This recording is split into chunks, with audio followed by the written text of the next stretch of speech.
Welcome to this deep dive. Great to be here. Today we're looking at some really fascinating source material. These are excerpts from commentaries on the Dhammapada. Right. And what's great about these is they're not just, abstract explanations of the verses. They give us the stories behind them. Exactly. The narratives, the people involved, it really brings the teachings to life. Yeah, they're like little windows, aren't they? Into the actual experiences of monks and followers back then, showing these, timeless truths playing out. Absolutely. So our mission today is to unpack a couple of these stories, dig into the core teachings, and importantly, see what insights they offer you listening right now about things like personal change, where we put our focus, and maybe what happiness really means. Because these ancient texts, they often have this surprising knack for speaking directly to our lives today, don't they? They really do. It's not just old history, it's about the human condition. Mm-hmm.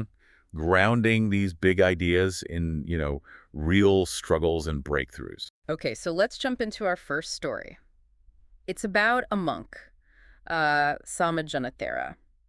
And this guy, he had a particular habit. Yes. Sammajjanattheravatthu. He was known for one thing mainly, sweeping. Sweeping. Constantly, like morning, evening, apparently without setting any time limit, just always sweeping the monastery grounds. Which, on the surface, that sounds pretty diligent, right? Maybe even commendable. You'd think so. Cleanliness, order, seems like a good monastic duty. But then things take a turn. He sees another monk, Revathera. Right. And Revathera is just sitting quietly. He's finished his meal and he's just sitting, not actively doing anything outwardly. And Sammajjanattheravatthu sees this and gets quite, judgmental. He does. The commentary says he thought something like, look at this guy. He just eats the food people offer out of faith and then sits around. Why isn't he helping?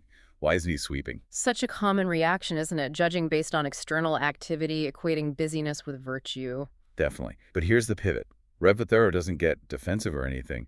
He actually offers Sammajjanattheravatthu some advice. Okay, this is where it gets really interesting. What does he say? Well, he calls him over, apparently quite gently, and just says, friend, you don't need to sweep all the time. Imagine hearing that when sweeping is your thing. Right. Then he lays out a different kind of schedule. He says, basically, sweep in the morning. Okay, fine, then go for alms, come back, eat your meal. So the necessary outward tasks. Exactly.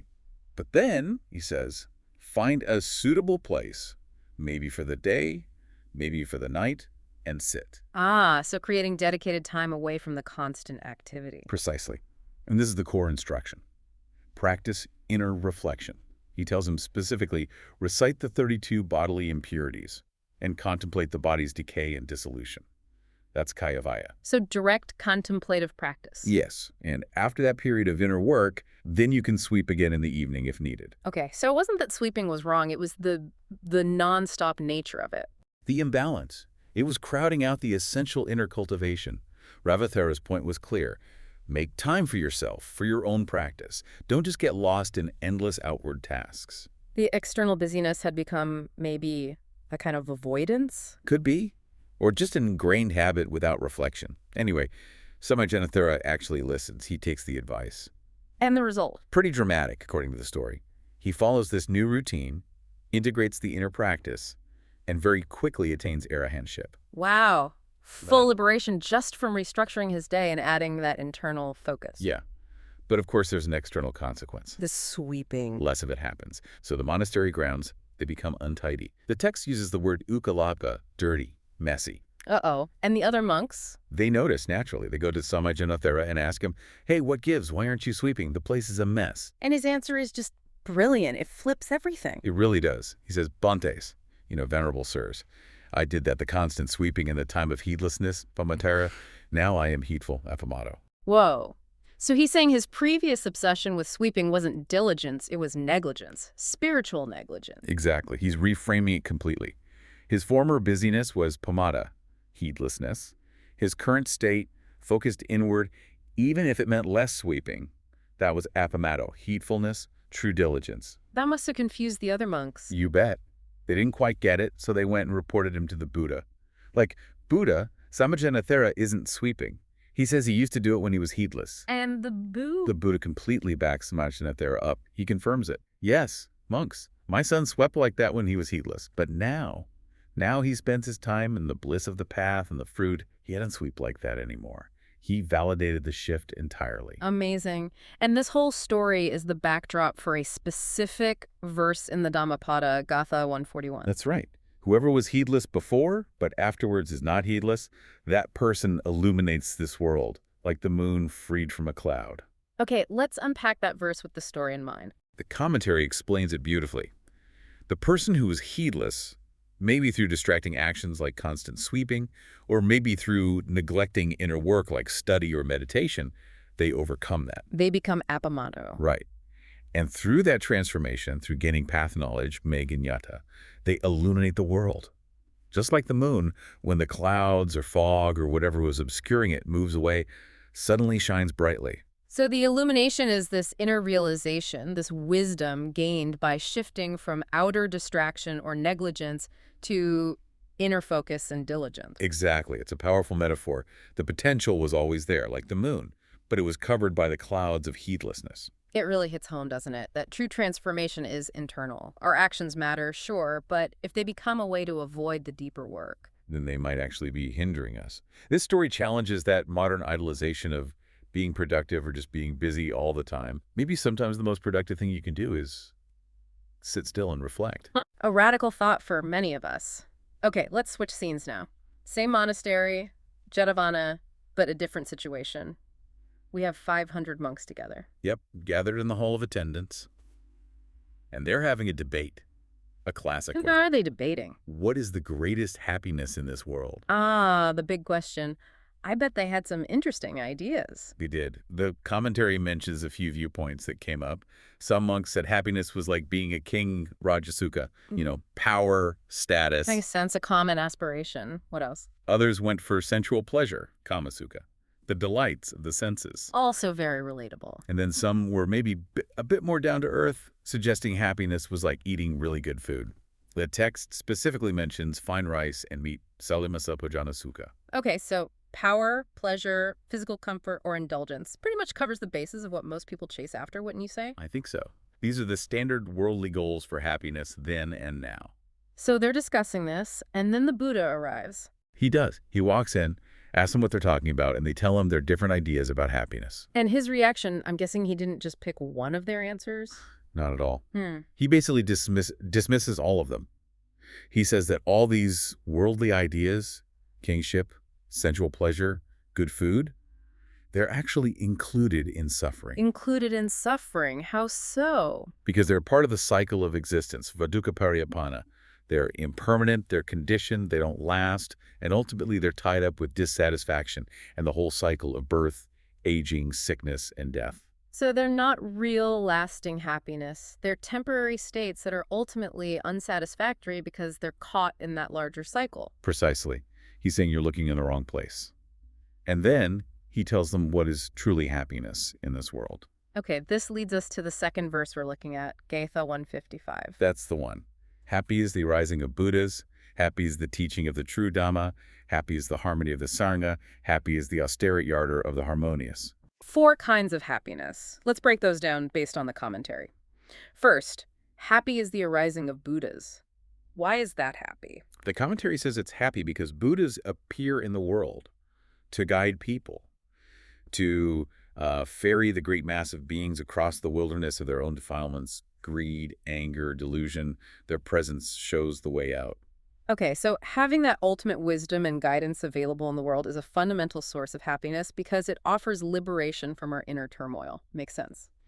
Next, happy is the teaching of the true Dhamma. This one's happy because it's through relying on the Dhamma, the teaching itself, that beings burdened by all the forms of suffering, birth, aging, death, sorrow, and so on, can actually be freed from it. So it's not just having a guide, but having the map, the actual instructions. Right, the clear path laid out. That accessibility of the liberating truth is itself a source of profound happiness. Got it. Third, happy is the harmony of the Sangha. Sangha meaning the community of practitioners. Yes. And harmony, Sammaggi, is explained here as having the same mind or attitude, samasittata. This unity, this shared orientation towards the goal, this alignment within the community is itself a source of happiness and well-being. That feeling of being united in purpose with others, that definitely resonates. It feels good, supportive. It does, and it leads directly to the fourth point. Happy is the austere ardor of the harmonious. Austerity or ardor, meaning the effort, the practice. Exactly. Tapu, which can mean austerity or energetic effort. The commentary clarifies that because the community is harmonious, because they share that same mind or attitude, look at Titania having one mind, it becomes easy for them to undertake the spiritual work. Ah, so the harmony makes the hard work easier. Precisely. Things like learning the teachings, keeping up ascetic practices, dhutangas, fulfilling their duties, all the potentially difficult parts of the path become more manageable, even joyful, when done together in unity. It's like rowing a boat. If everyone's rowing together, in sync, it's much easier and more effective than if people are rowing in different directions or fighting. That's a great analogy, and the Buddha apparently said elsewhere, the commentary notes, that as long as monks gather, rise, and conduct their affairs in harmony, you can expect their growth, not their decline. Unity fosters progress. So this verse presents a radically different vision of happiness compared to the monk's initial ideas. It shifts from external, temporary things like power or pleasure To these deeper, more stable foundations, Yeah. the presence of wisdom, Buddha, access to the path, Dhamma, a supportive, unified community, Sangha harmony, and the shared dedication to the practice itself, the ardor of the harmonious. It suggests true happiness isn't a feeling you chase, but a state that arises from being grounded in these spiritual essentials. Yeah, it's a much more profound and ultimately attainable form of well-being, based on inner cultivation and supportive connection rather than fleeting external circumstances. Now, if we bring these two stories together, Sammajjanattheravatthu's story seems like a perfect illustration of someone achieving the kind of inner state the Buddha talks about. Absolutely. His journey from being the heedless sweeper, caught in outward action, to the heedful arahant, experiencing the bliss of the path and fruit. Ah. That's the goal, right? Moving from pamada to appamada. And his breakthrough, his ability to make that shift, seems directly related to the conditions mentioned in that second story about happiness. Exactly. He received clear teaching from Ravatathera, that's the Dhamma. He was part of the monastic community, the Sangha, even if they didn't understand him at first. And his transformation came through dedicated inner practice, the austerity or ardor. So the first story shows the personal journey of transformation through shifting focus inward. And the second story outlines the essential conditions that support and enable that journey. Wisdom, teachings, community, and shared effort. They fit together beautifully. They really do. Together they paint this picture. You need to recognize where the real work lies internally, story one. And you need the right supportive structures and dedication to actually do that work effectively, story two. It underscores that while external life goes on, the crucial transformation happens within. And true, deep happiness isn't about getting more stuff or power, but about connecting to wisdom, truth, community, and that shared commitment to practice. Okay, so wrapping up this deep dive, what are the core takeaways? We've seen from Sammajjanattheravatthu that shifting our focus from maybe relentless external busyness or even avoidance towards dedicated inner practice can lead to profound change, illumination, freedom from heedlessness. A move from just doing to truly being aware. And then from the monks' debate, we got this powerful definition of happiness that pushes past the usual fleeting pleasures or status symbols. It points us towards the deep well-being found in connection to wisdom, to truth, to a supportive community, and to the shared energy of dedicated practice. It really reframes what we should be striving for if we seek lasting happiness. So maybe a final thought for you, the listener, to mull over. The verse says the austerity of the harmonious is happy because that unity, that samasittata, makes the spiritual practice easier. Right, that shared mind, that alignment. So the question is, how might cultivating more of that harmony, that samasittata, having a shared positive aim and attitude in your own life, make things easier, whether it's in your family, your friendships, your workplace, your community? Where could fostering more of that shared positive intention help you pursue your own deeper goals, whatever they may be, and find greater well-being along the way? What part of your life could use a little more samasittata? Something to think about.